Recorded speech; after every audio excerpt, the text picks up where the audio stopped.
How frustrating was it to see Republicans railroad some of these emergency items through this past week?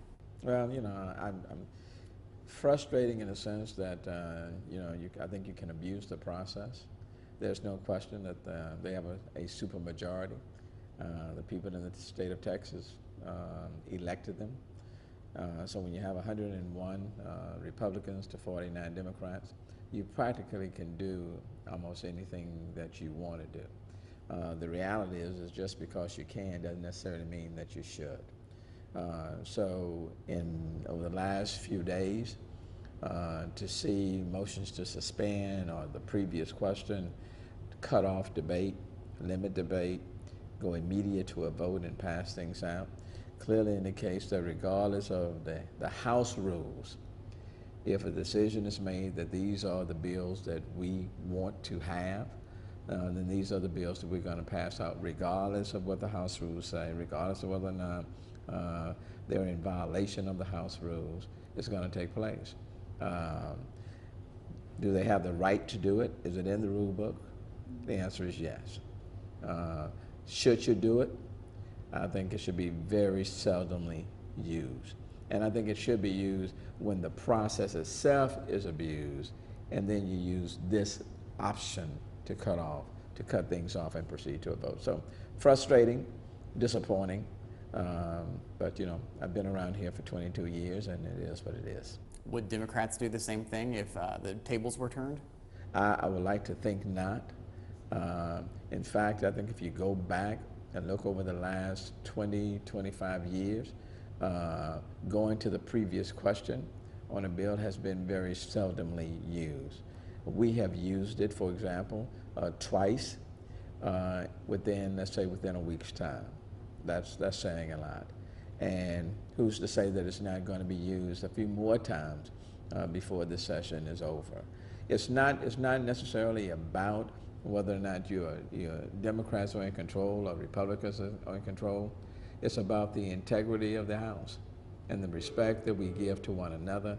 And we're not going to agree on every single thing in many cases. But I think people have a right to debate measures, to offer amendments, to state their case, and then ultimately the body will decide. So this is a supermajority, and the people have given Republicans a supermajority.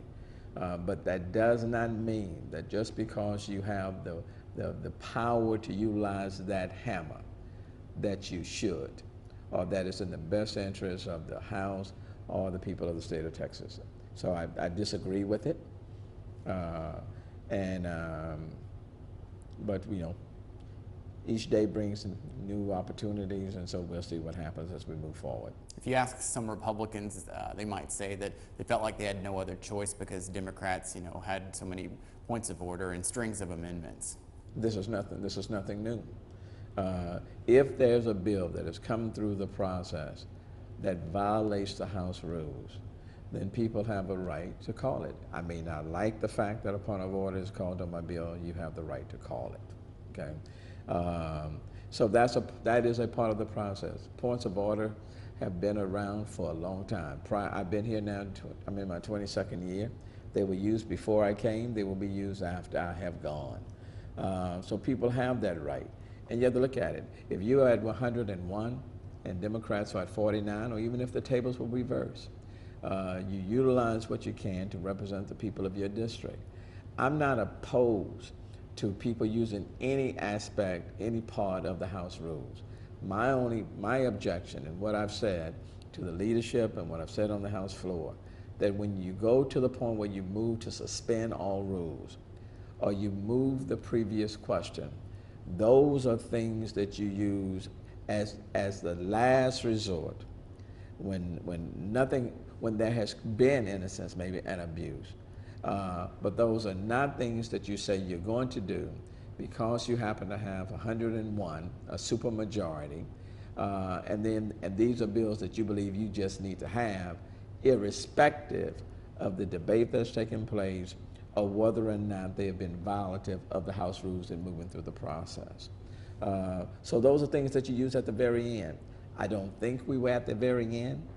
I mean, we're still listening to House bills. Time is still on the clock. And these are bills that are very objectionable. And it's a change in policy for the state of Texas. And these are bills that are going to be hurtful to a lot of Texans, not just a few, but to millions of Texans. And I think when that is the case, I think you take the time to thoroughly vet them, debate them, so that everyone will fully understand the consequences. What I would say, and what I've said to Republicans, if you're going to utilize that rule, then all you need to do is just give us a list of the bills that you're saying that you must have, and then just go on and vote them through. Just go on and vote them out.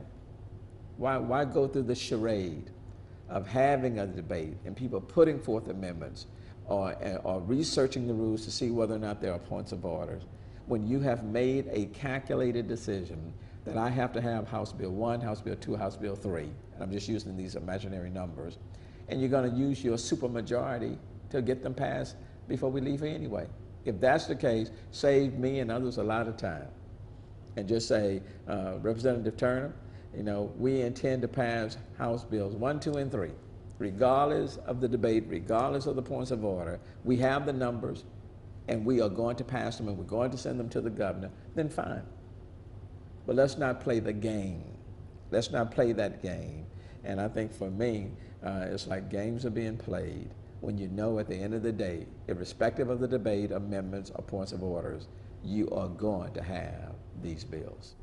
You had one of the more noticeable moments with Warren Chisholm over the weekend with the tort reform bill, you know, talking about locking the doors and having DPS round up representatives. What were you thinking during that? Well, my thinking is that, you know, you're going to lock up, there are 49 Democrats. There are 101 Republicans. You have a supermajority. If the Republicans show up, you don't have to worry about one single Democrat showing up. Democrats need not even think about going to Ardmore, okay? Because the people have given Republicans a supermajority.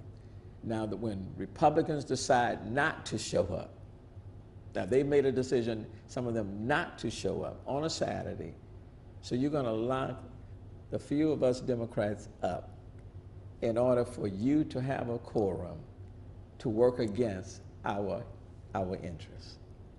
Now that's how ironic can you get? If you're going to be a supermajority, be a responsible supermajority, okay?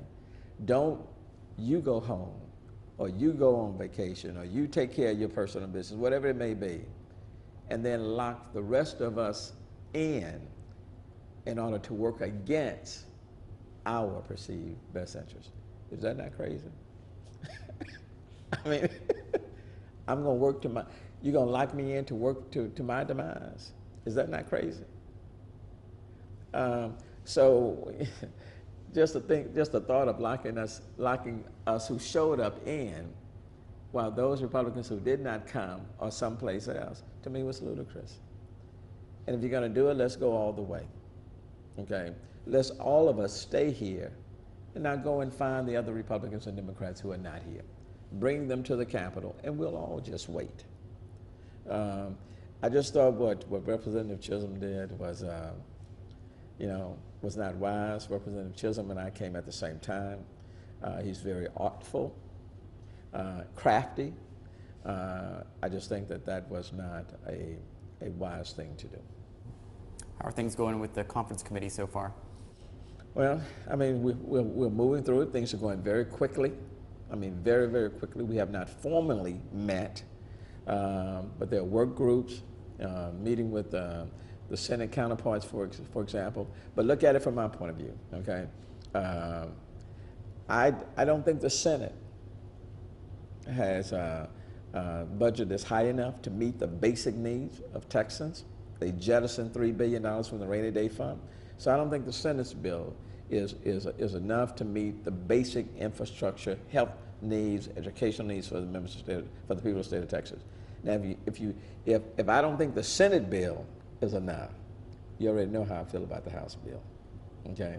So the House bill is woefully inadequate.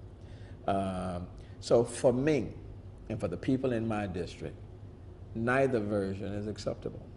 Now, can I help to at least operate within those existing confines to make it less painful, I'm going to do my best to do just that.